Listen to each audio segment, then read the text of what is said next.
So my first guest is actually an old friend from high school. His name is Marc Rowe. Thanks for coming on, man, being the guinea pig for this show. So maybe the best place to start is, what is the Yoga of Strength about? And then once we get the download on that, we'll break into how this writing career started. Sure. Okay, so the Yoga of Strength is I like to call it, there's a bunch of different things, but it's a prototypical hero's journey in some ways. It's about the liberation of the sacred masculine in some ways, which is kind of like something that sounds like a bit of gobbledygook. But, you'll have to unpack that term, the sacred masculine. But it's it's kind of like there's a lot of me in it in terms of my own journey, but it's all metaphorical. It's about this squire who's about to be knighted, and he's kind of like, he's a self-loathing dude who kind of he hates himself, and he's lashing out at the world, and he's I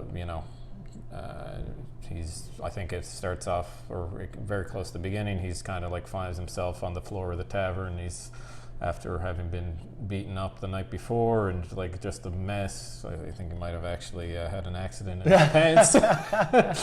And it's kind of, so he's just a pathetic guy, and he doesn't want to be a knight because he thinks like he's weak, and doesn't have what it takes, and he's like kind of dreams of dying at the hands of the foreign army, and just personally I went through some mental health issues in my 20s, and a lot of my own stuff kind of came through in that way, and I my own journey kind of shifted into the path started, the spiral started to turn the other way and go upward after I traveled down to Peru, after I'd heard I heard about somebody who went down to drink ayahuasca in a ceremonial setting, and I was at my rock bottom. I was kind of looking for something, and so it's kind of like a trend, and eventually, when 2 years ago, I had a experience of.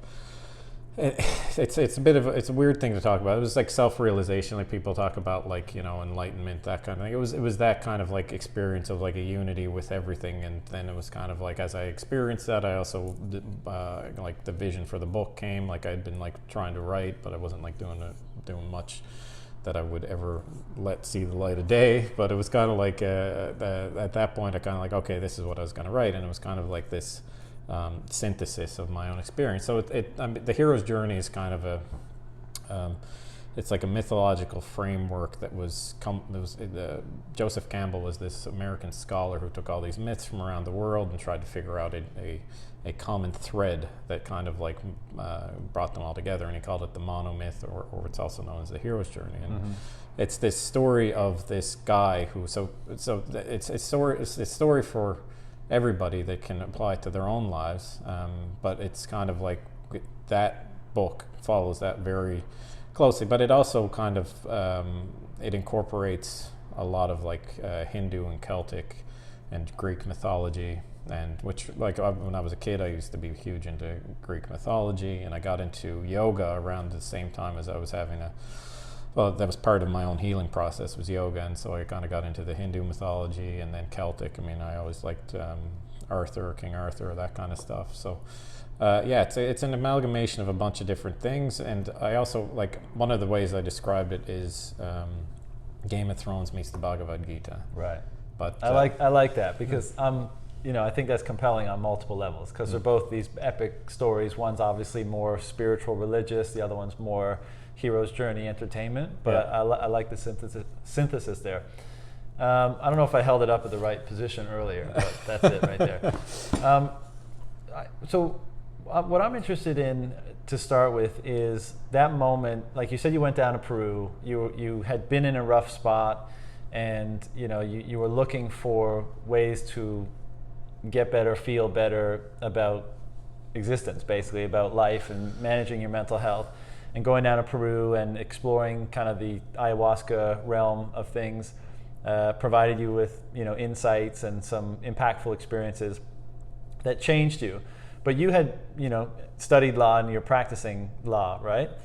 And I think a lot of people can probably relate to, and not to say that you not to make any judgment of your day-to-day career, but I think everyone, even if they love their day-to-day career, they probably have extra creative output that they can feel inside them, but they don't know exactly how or in what way to express.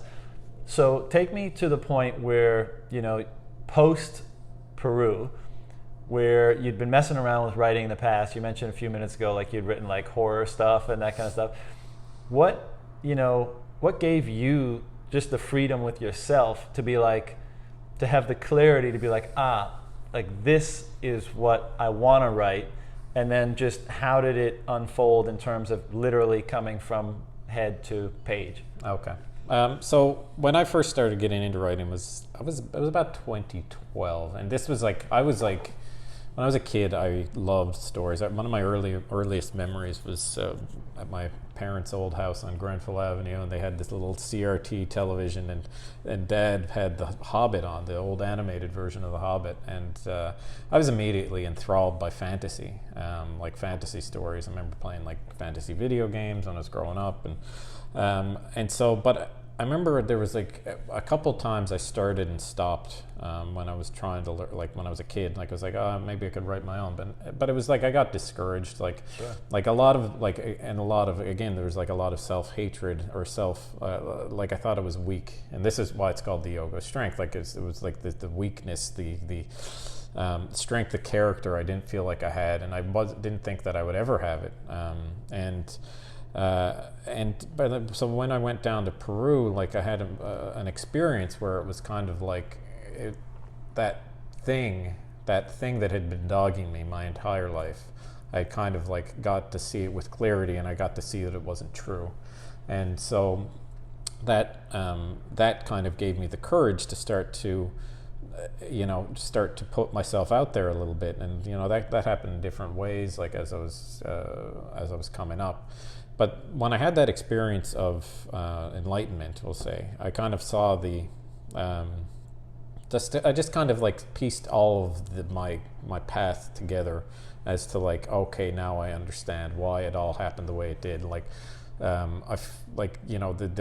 a reason why that never occurred until I was ready. I practiced writing enough, and I was ready. Because yoga is like, people think of yoga as like the... I was just going to ask, because when you said, this is why I called it the yoga of strength, because you kind of found your strength and courage, I was like, we should explain what yoga means, because most people be like, like, is this a new type of yoga where like you do push-ups with it or something? So yoga is etymologically, so the word is actually related to the word yoke, which, when I think of yoke, like it conjures up the image of like lashing a bunch of oxen to like a cart or something like that, which is like helpful in imagery for this book. But the yoga is about self-realization. It's about the direct experience of the divine. Like that's kind of like what we're all trying to do with it. And a lot of like meditation is the way that people talk about doing it. But there's also like ideas like karma yoga, which is like charity, which is like giving away stuff that you think is, because it's all about like this idea of like being separate and like discovering unity as being the truth. Like, so we're in this illusion of separateness, and then kind of like enlightenment is like the discovery that, oh no, everything's unified. It's kind of like the way I see it, or I experience it. Mm-hmm. And so like there's different ways that we can do that. So it's like meditation, there's like you go to the gym and like do those poses, and that's kind of like, again, like you're meditating, you're kind of like going inside, you're looking internally for answers, and or you're looking at the mirror at everybody else. But ideally speaking, yeah, exactly. That's kind of that's kind of like what it was. And so like I kind of realized that I couldn't write this book until I had that experience. I had like this other experience of being like weak and discovering my own strength. Like it's kind of like that synthesis of everything coming together. I say that this is the book I had to write. I'm already almost finished the second book in the series, and that's going to be out in January. But the thing was, it was kind of like that. It's almost like this idea. So that the hero's journey, the way it's kind of set up, and I'll just kind of give you like a little Cole's notes, is like it can be applied to, like, Star Wars is a great version of that. Like, like the way the plot goes, and it was actually George Lucas conferred with Joseph Campbell on the plot as he was writing it. So it starts off like where you're in the mundane world, and then there's a call to adventure. And so like if you look at like Star Wars, like Luke's on Tatooine, and then suddenly the droids come down, and like they're like plays that video of Leia or whatever, and then Ben Kenobi turns out to be a Jedi, gives him the lightsaber, that kind of stuff. And then like so it's like there, and then you're brought into like this like unknown world, which is the world of magic and all this kind of stuff. And then eventually there's like the meeting with the Abyss or the dragon, which is like at the end with the Emperor and all that kind of stuff. And then Luke, you know, he cleaves to his ideas, is prepared to sacrifice himself.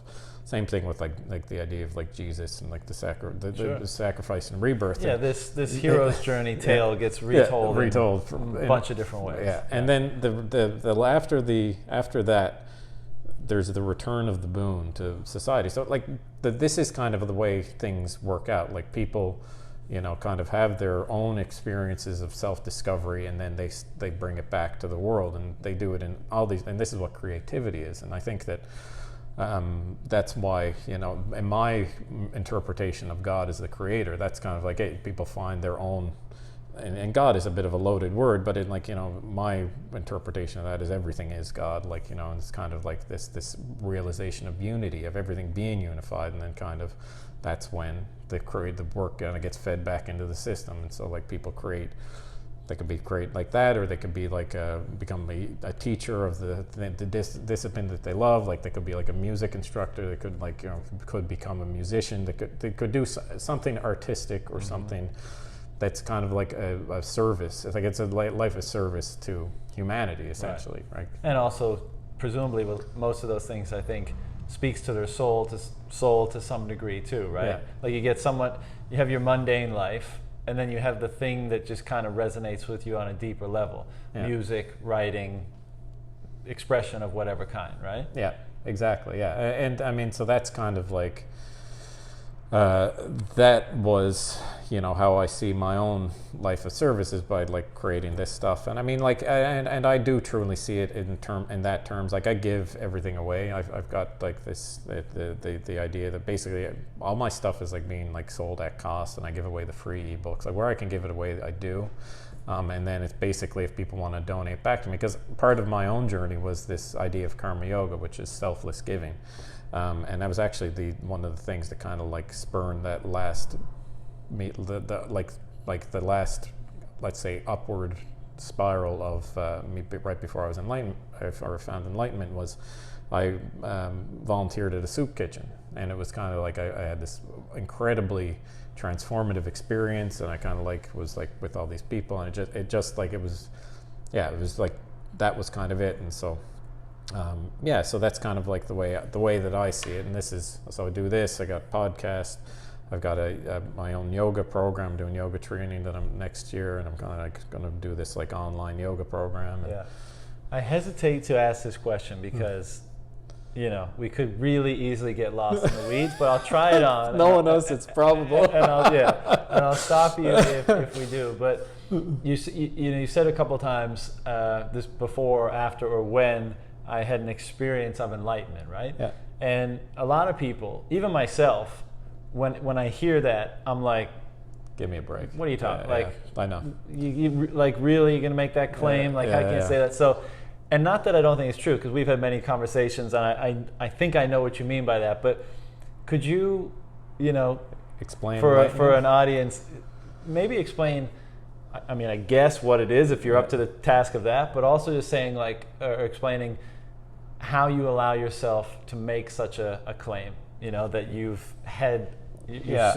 So sure that you've had an experience of something like that. Yeah, I mean, there's, I think it was Eckhart Tolle who said that, I can't remember his exact words, but it was something along the lines of people, it's not some sort of big, grand thing that people make it up to be. It's just kind of being at home in your own being. Right? That's kind of like what enlightenment is.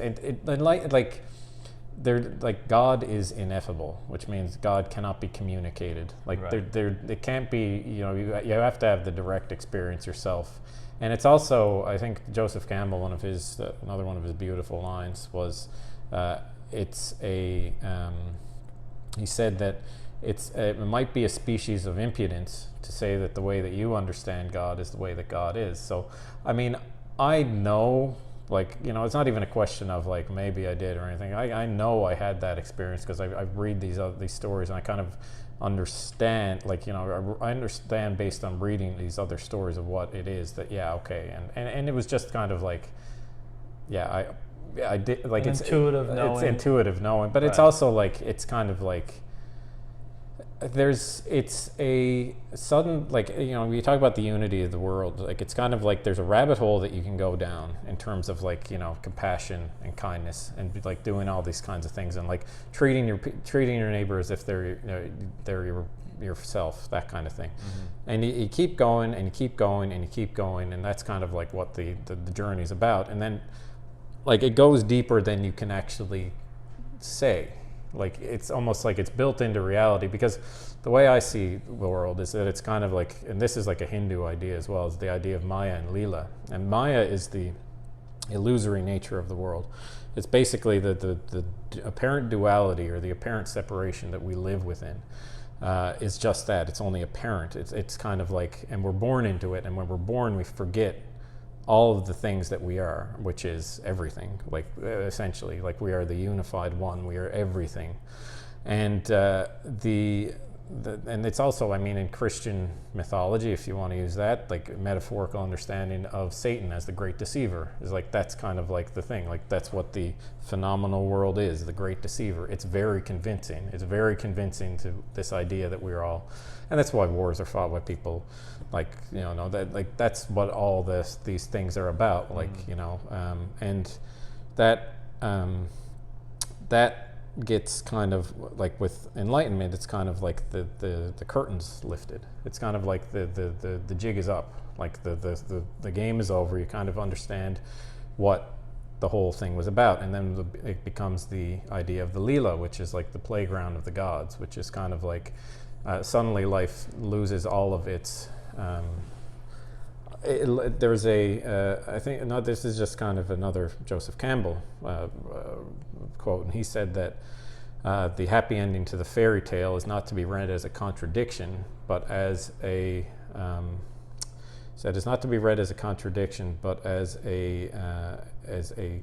transcendence of the universal tragedy of man.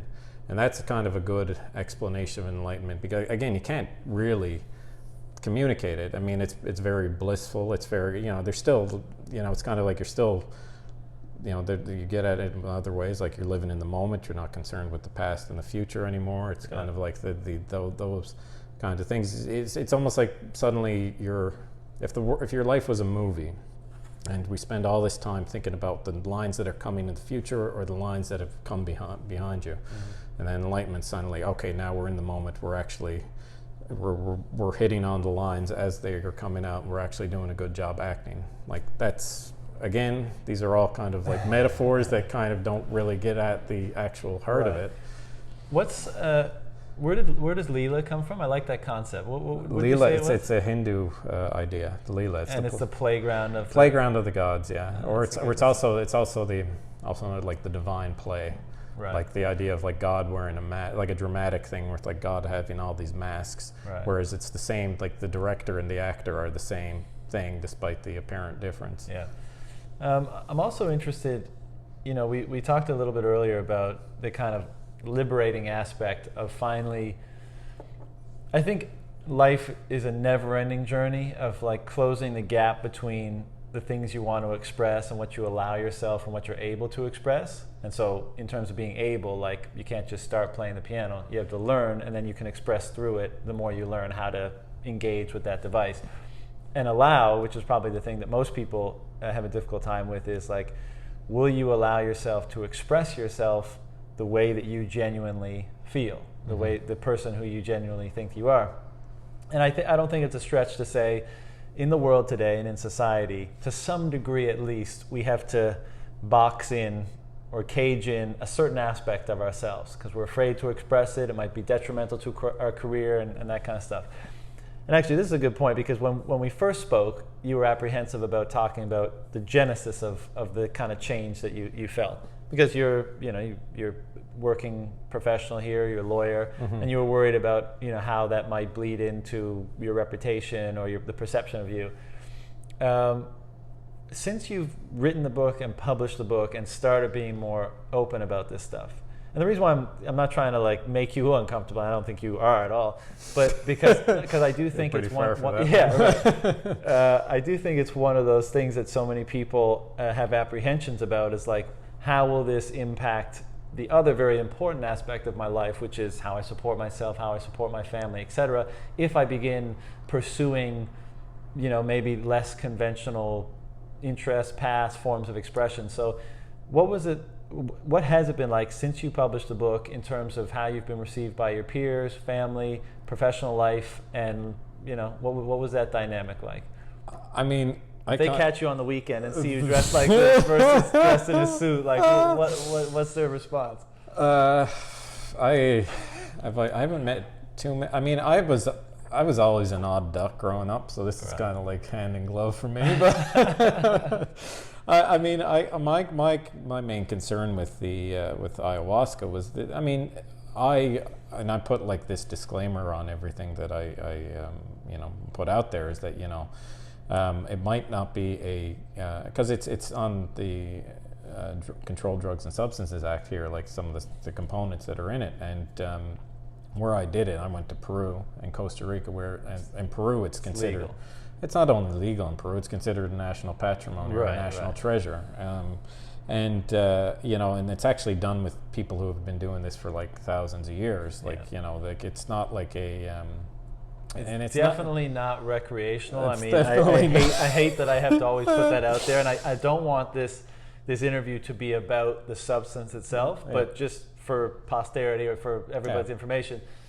It's medicine. That was one of the first things they said to us. Certainly not a fun experience. Yeah, it was like when we arrived there, it's like, this isn't drugs. Like you might, like, I don't care what you heard in your home country. This isn't drugs. This is medicine. And that's totally it. I mean, it's a medicine for the mind. I mean, I was all twisted up like a pretzel before I went down there, and then I started to untangle myself, like, and it's not a panacea. I had to come back and like actually change my behavior. Like it allowed like a little bit of a break in all my negative habits, and I could change them. And I mean, it's I don't know, where were we going with this? We were going with how has the fact that you've been more expressive about this stuff, that time in your life, affected other areas of your life. It's actually this is kind of like part of the, and this might be I don't know if this would be glib or anything like that, but like that's part of the whole, like, reality being the thing that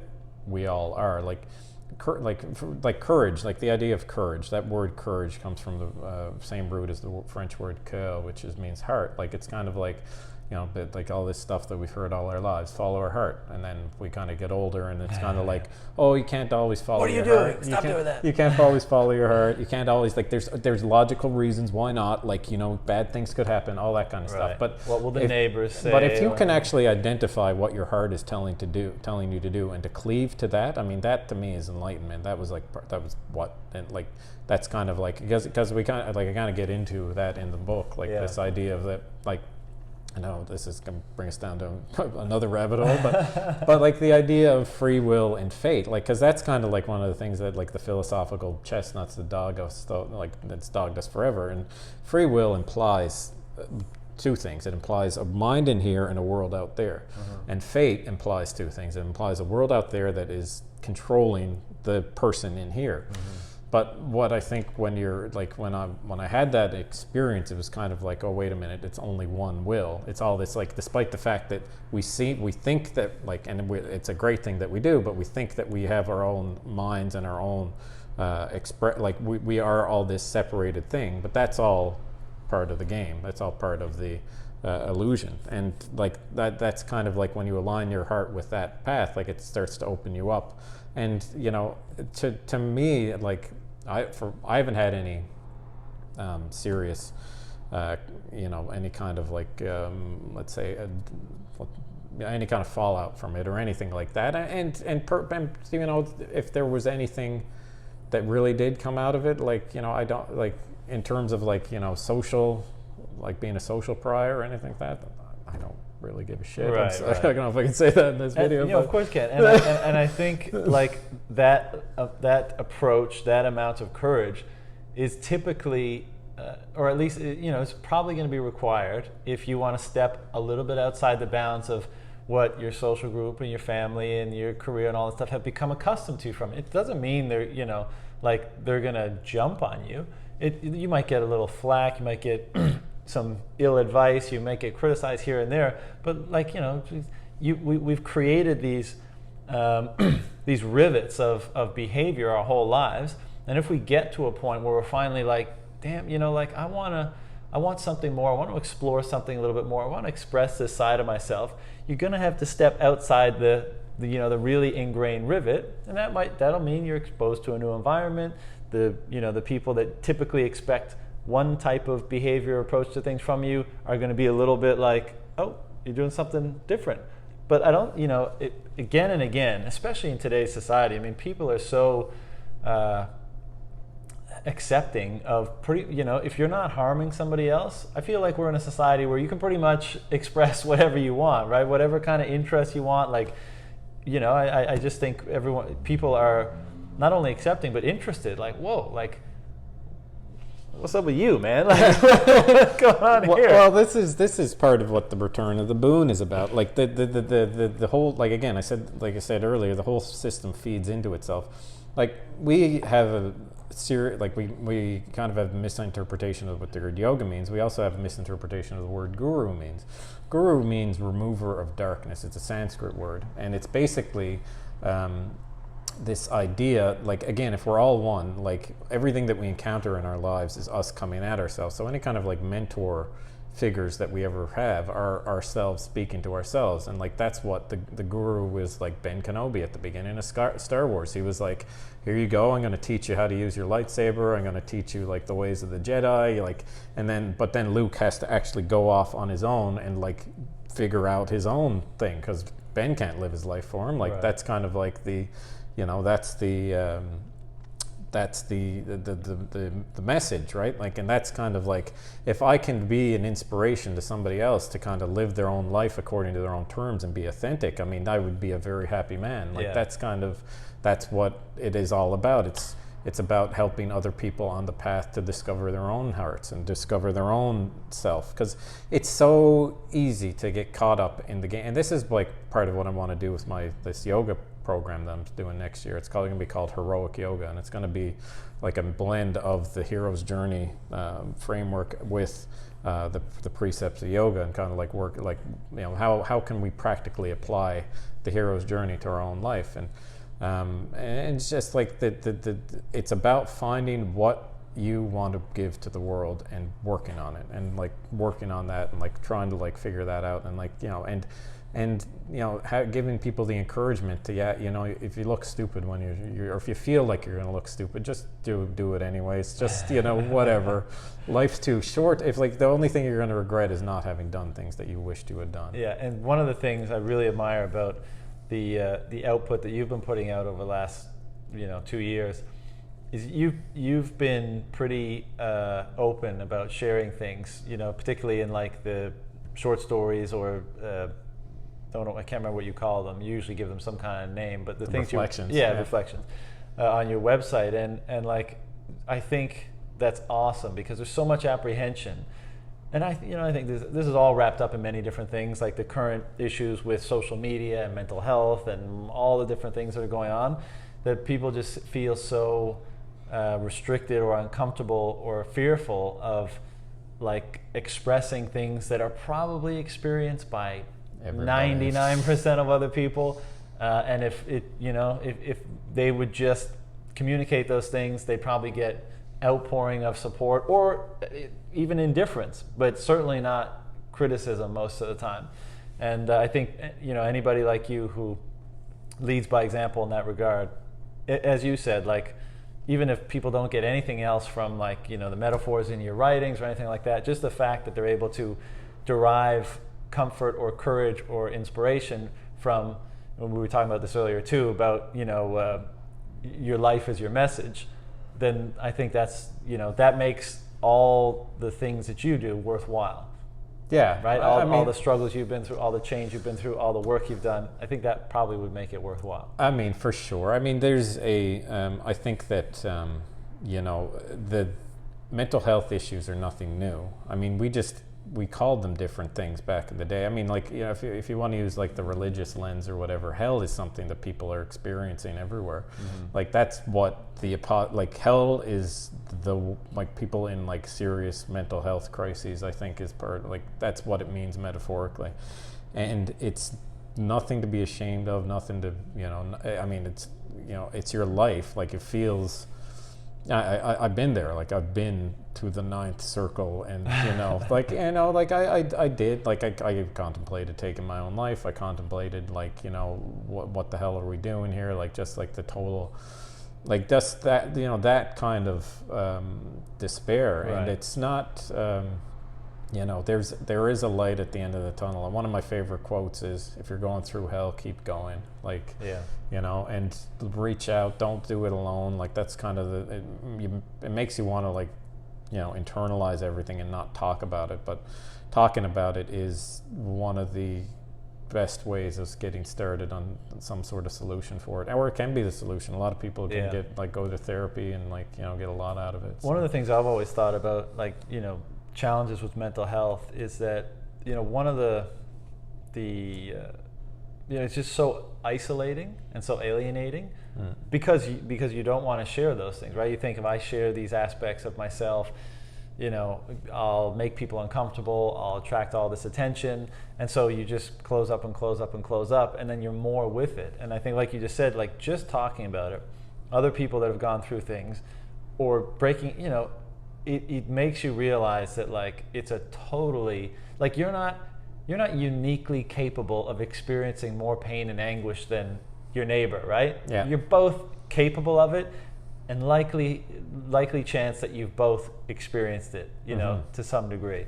And I just think, hearing people like you talk about them, reflect on the things you've learned and the journeys you've been on, and then obviously, being available to have these conversations with people is really helpful, because then it just kind of like takes away, it gives people an avenue out of the depths of the despair, like you were just saying. Like, you say, like, oh, okay, I'm not the only one. People have gone through this before. People have come out of it to be productive and happy and creative. So, and that gives you faith, right? That's a really important part, because when you're really down there, it might be real difficult to see anything good on the horizon.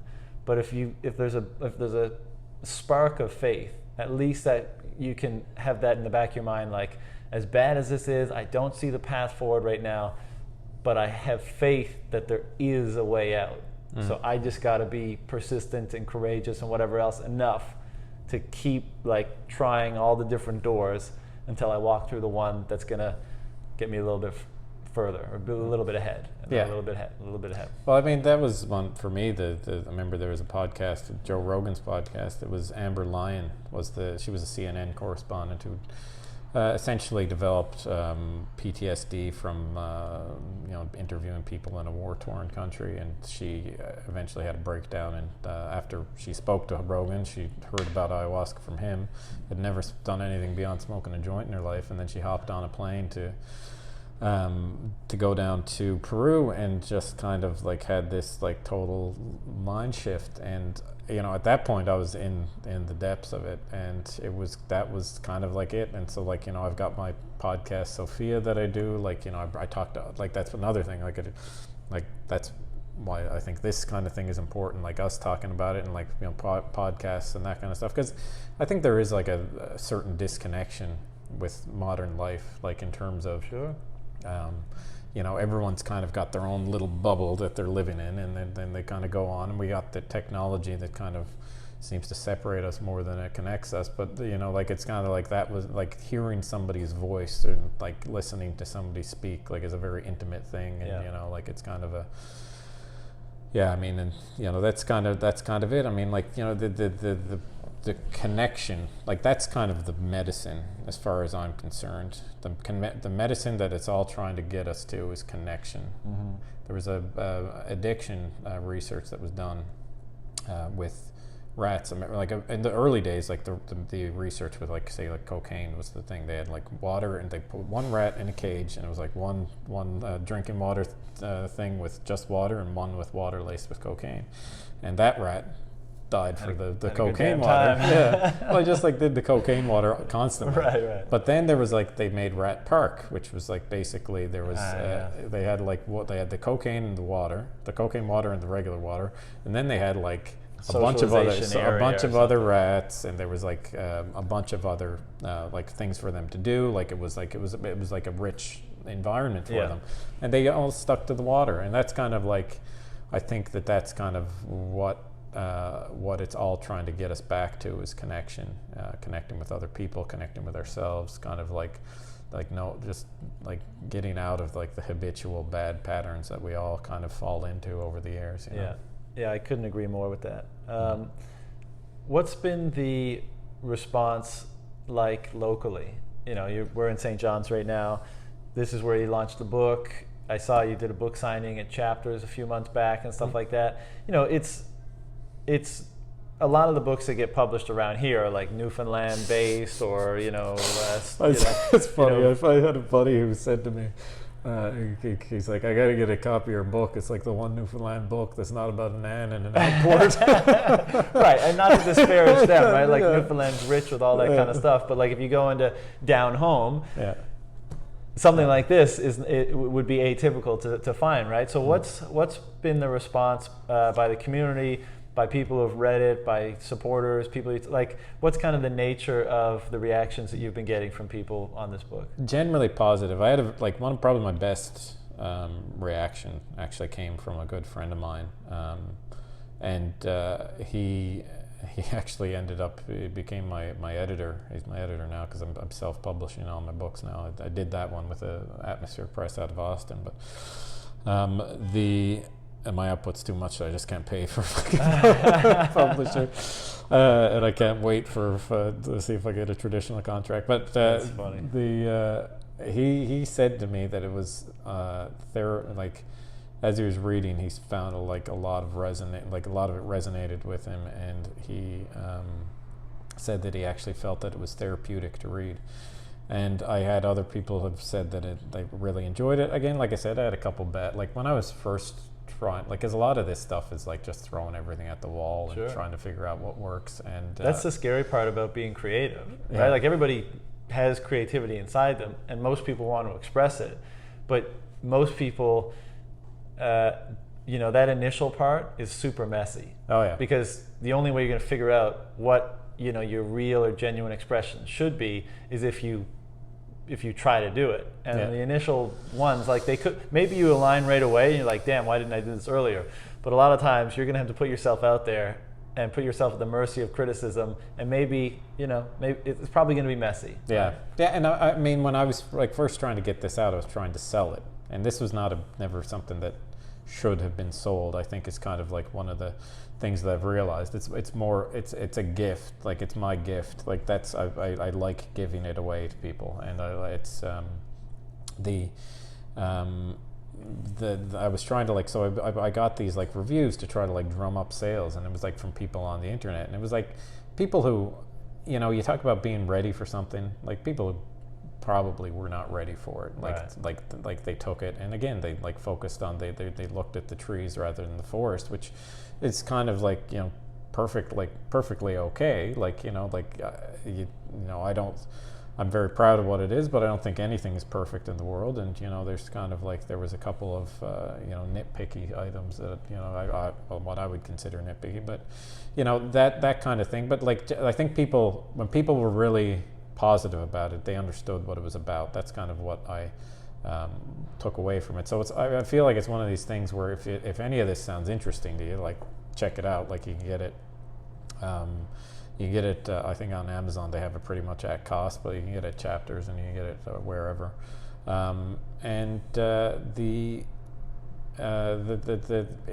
It's something like if you're called to read it, good. If not, like whatever. Like it's one of these things where, again, like I think that it is very much like there is like a lot of spirituality, and there's a lot of like I mean, I feel like there's a lot of fun too. Like one of my this is one of the things like you want to talk about like spiritual bypassing, or like, you know, a lot of my humor is pretty depraved, and like I've read a lot of Irvin Welsh's work as I was growing up, which is dark as hell, but like a little bit of light like coming through, and nonetheless, which is the way I kind of see that as well. So yeah, if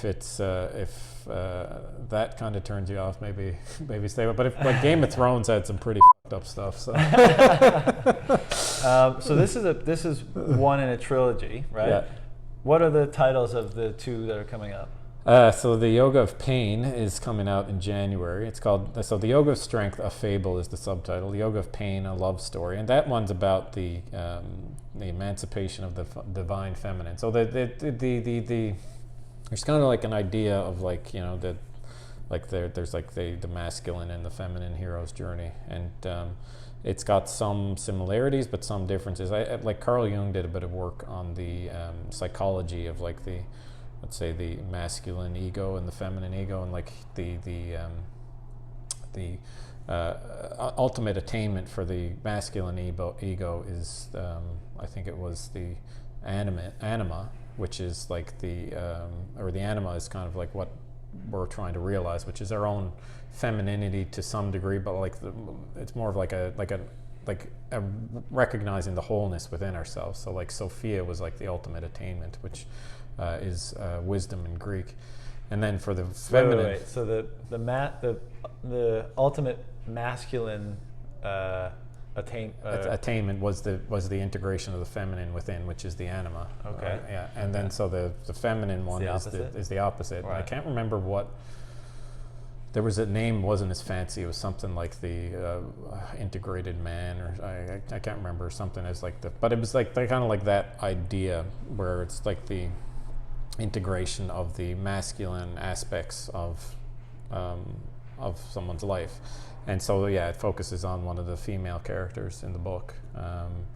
And then the third one is called the Yoga of Connection, a Healing Song, and it's basically these two characters are kind of whole again, and there's a third character who also finds his wholeness in the second book. But then it's kind of like the healing of the world, because it's like a very dark world. Like there's a lot of heavy stuff that goes on. Like, you know, there's killing and torture and rape, and, you know, in these books. Right, yeah. Right. So it's I mean, it's if you want to talk about the Bhagavad Gita, that was about a war that was right. kind of like, you know, like yeah. And what's happening simultaneously, or what's coming after this? So this is a trilogy. This is a trilogy. There's also like short stories that I'm doing. It's called The Tales of Sight, which I've already got 2 books of those out, and they're just kind of like on the website. And they're also in the you can get them on chapters. And so the first one's Clovira. Like they're paperback? Yeah, you can paperback. Cool. All my stuff is paperback as well. Clovira and Overture and An Attican Interlude, which just was released in October. And there's 4 books that are kind of like, so if you want my like perfect reading order, there's also a novella. So there's a lot of Holy stuff that crap, that one came out in July. So that one's called. Do you just go home and write like every night? Yeah, I write.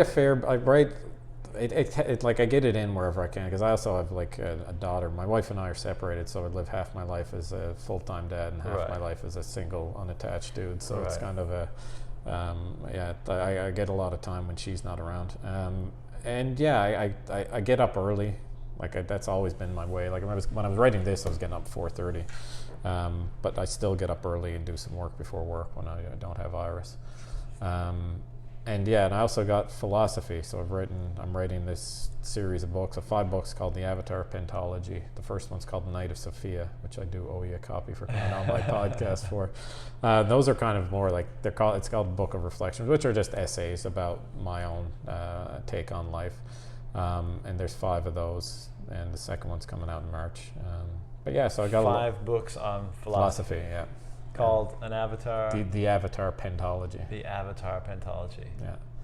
And so I got a lot of. Where'd the name come from? Well, the Avatar is like it's a Hindu or a Sanskrit word that incarnation of God. We're all avatars. Like it's kind of like a. I see. Interesting. And there's one of those written now, right? Already. Yes. there's one out, and there's another one coming out in March. And so is this just like this? Oh, and I also have a children's book, first children's book coming out in April, called The Unicorn. Which so is, yeah. This train just keeps on trucking. Keeps on going. You yeah. just. But I absolutely love writing. There's nothing. I mean, it's a total labor of love for me. And yeah, I mean, I get together and play Dungeons and Dragons with my friends every second Friday. Other than that, I pretty much do. I'm working and doing this kind of stuff. Awesome. And, yeah. Well, man, I think we're probably close to battery outage on the camera if we're not there already. Hopefully it lasted long enough. Yeah, but the book is The Yoga of Strength, a fable. Andrew Marc Rowe, thanks for coming on and sharing your story, and I wish you the best of luck. And next time we get together, there'll probably be 10 more books that we have to unpack and discuss. But if my website is Andrew Marc Rowe, that's MarcRowe.com. And like I said, I also got a podcast, Sophia, on Apple, or it's on Apple Podcasts, Stitcher, Spotify, a bunch of different other services, and my website itself. And and there's also that heroic yoga thing I'm starting at. We'll have you back on when that stuff gets to the appropriate place. But anyways, thanks, man, for coming on, and thank you guys for watching. If there's anybody in the community you want to see come on the show, tag them on social media, hit us up, and we'll try to set it up. But until then, we'll see you next time. Thanks, bro.